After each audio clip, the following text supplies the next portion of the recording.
كتاب جاءنا في دفتيه من الإعجاز ما امتدت قرون.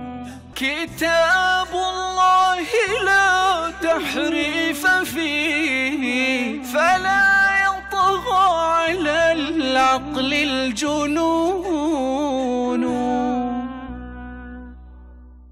لم يترك الله تبارك وتعالى لنا شيئا من أحكام الدين إلا ووضحه وفصله لنا، حتى أن الله سبحانه وتعالى قال في كتابه: وكل شيء فصلناه تفصيلا.